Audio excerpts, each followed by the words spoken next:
Então, pessoal, continuando aí, podemos citar a leveza, a estrutura delgada, a estrutura, né? Asas longas,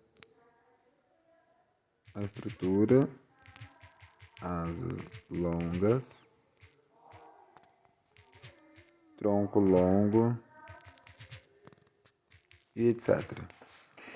Letra F. O eu lírico afirma que ia na cabine do aeroplano. Com isso é possível se, como isso é possível se este era pequeno e de brinquedo?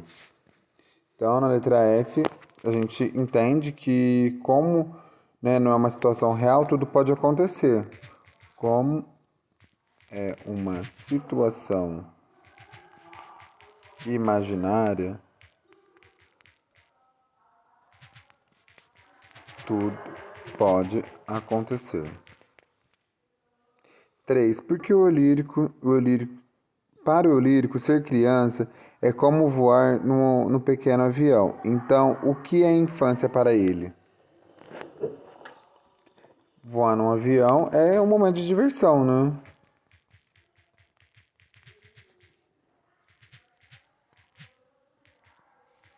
É um momento de diversão. 4.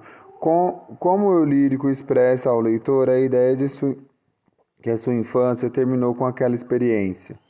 Daí fala aí, tem um trechinho, né? Os poemas estão repletos de imagens poéticas. Em lugar de apresentar diretamente uma ideia, criam relações inesperadas. Ivan Junqueira, poema que você leu, associou o fim da infância à imagem do aeroplano que desapareceu. Então, como que vocês conseguem, né, associar isso daí? O avião voou por trás do muro e nunca mais voltou, assim como a infância. Então, esse momento aí, quando o avião atravessa o muro, né, significa o término do voo, o término da infância. Quando o avião atravessou o muro, terminou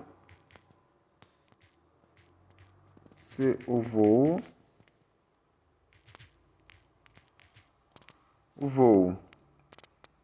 Terminou-se o voo. Quando o avião atravessou o muro, terminou-se o voo. E terminou a infância.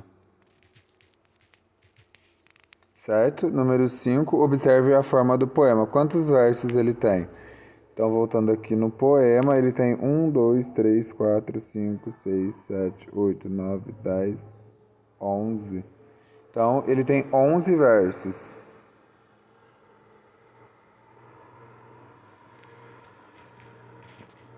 11 versos. Letra B. Quantas são frases? Considere que cada uma delas termina no ponto final.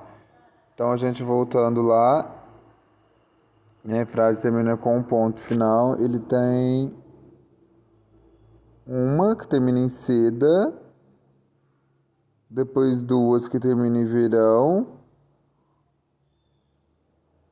4, 5, ele tem 6. 6? Vamos lá. Uma que termina em seda, duas que terminam em verão, 4 que termina em encontrou, 5 que termina em infância.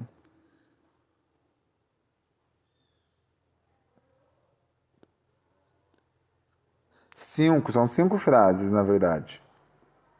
5 frases. Opa, letra B, 5 frases. A frase sempre vai terminar no ponto final.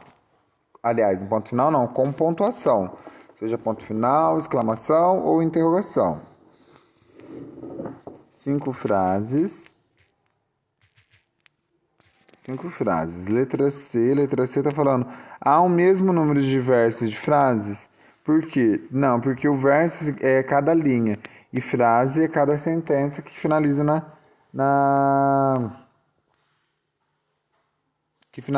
que finaliza com a pontuação. Então, não porque as frases ocupam mais espaço que um verso. Não, pois as frases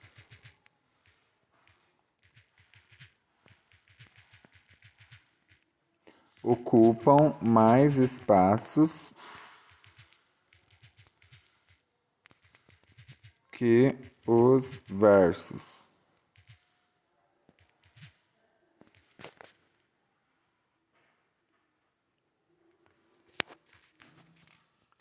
Aí nós temos Amor em Viagem. Amor em Viagem. Trem arquejante, cansado a subir a mantiqueira. Também chego atrasado e não encontro quem me queira. Do Rio Grande ao Pará, do Mato Grosso a Sergipe. Coitado de quem está procurando amor num jipe. Numa jangada de vela eu beijei e fui beijado.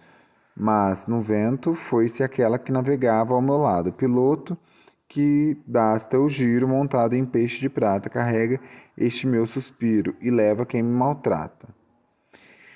Letra A. Qual é o sentimento do eu lírico expresso no poema? Ele tá frustrado, né? Ele tá triste.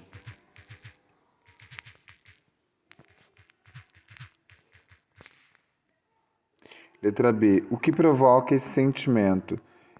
Ele dedica um amor a alguém e não é correspondido, né? Amor não correspondido. Correspondido.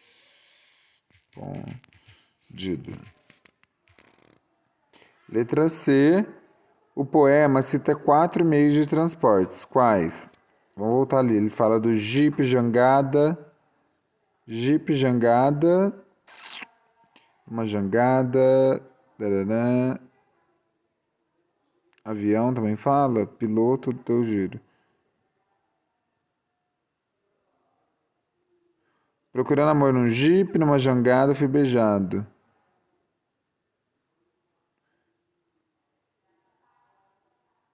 Peixe de prata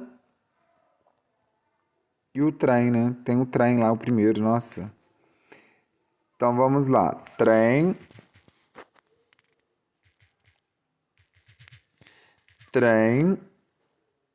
jipe, jangada e o outro é peixe de prata.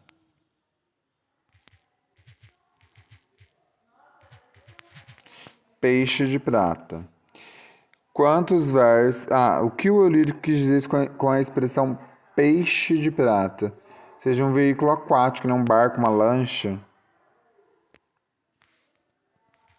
Um veículo aquático. Veículo aquático. 6, letra E. Quantos versos tem um poema? Um poema tem 16 versos. Né? São 4 estrofes com 4 versos. F. Em quantas estrofes esses versos estão organizados? Em 4 estrofes.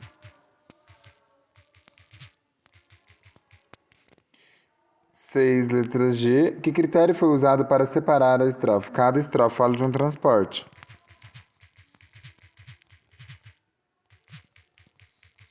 Uma fala do trem, outra fala da jangada, outra do peixe elétrico e outra do jipe. Cada fala de um transporte.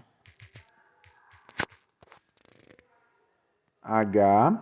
Observe as palavras que formam o final dos versos. Copie as duplas que terminam com sons semelhantes. Então lá, cansado e atrasado. Cansado e atrasado. Mantiqueira, queira. Mantiqueira e queira. Pará está. Pará e está.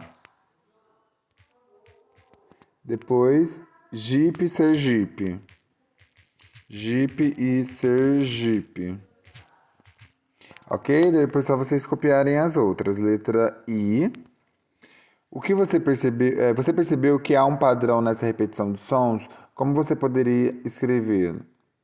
Então existe um padrão, né? Só a gente observar aqui, ó. Na primeira estrofe, o primeiro verso rima com o terceiro, o segundo com o quarto. Mesma coisa, ó. Sempre o primeiro com o terceiro e o segundo com o quarto. Primeiro e terceiro, segundo e quarto. Primeiro, terceiro, segundo e quarto. O primeiro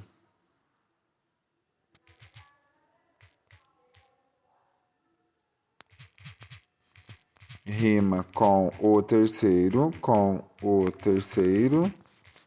e o segundo com o quarto. Ok? 7. Releia os poemas de Arnaldo Antunes de Drummond, Carlos Andrade e Guilherme Almeida.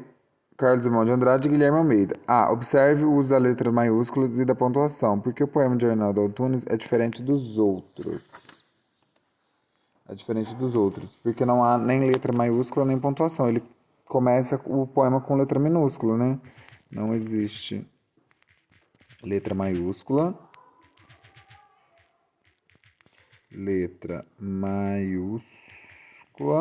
e nem pontuação.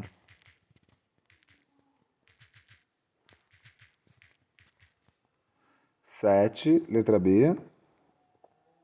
Preste atenção na maneira como as palavras ocupam o espaço da página. Porque temos a impressão de que o poema de Antunes forma uma figura. Porque as palavras estão centralizadas e o espaço é desigual. As palavras estão centralizadas e o espaço entre elas é desigual. Ok? Aí nós temos esse próximo poema. Leio o outro poema do autor mineiro Alberto Vilela Chaer, mais conhecido como Al-Chaer, 1963, e ele ainda está vivo. Letra A. Que relação existe entre o significado de cada palavra que forma o poema e a maneira como ela foi escrita? Está imitando as fases da lua, né? Imita as fases da lua. B. Além das formas, o poeta explorou cores. Como as empregou e qual o propósito? Ele usou o preto e o branco, né? Para compor o preto para compor um fundo e o branco para poder representar a lua iluminada. O preto é o céu, né? Usou o preto e o branco. O preto é o céu e o branco a lua iluminada, porque a gente sabe que a lua é iluminada pelo sol, né? Iluminada. Por último, 8, letra C. Esse poema é mais parecido com o de Antunes, o de Junqueira ou o de Drummond? Ou de Drummond ou de Almeida? Por quê? Então, ele vai ser mais parecido com o de Antunes porque ele procura trabalhar não com o sentido do som das palavras, mas também com o aspecto visual. Então, de Antunes, pois está preocupado com o aspecto visual. Ok? E por último, letra D, o poema de Al-Chaer é um exemplo da chamada poesia visual, do poema visual. Pense nas características dele e conclua o que seria um poema visual. Um poema visual é um poema que vai trabalhar com formas, com imagens e formas. Ele trabalha com imagens e formas.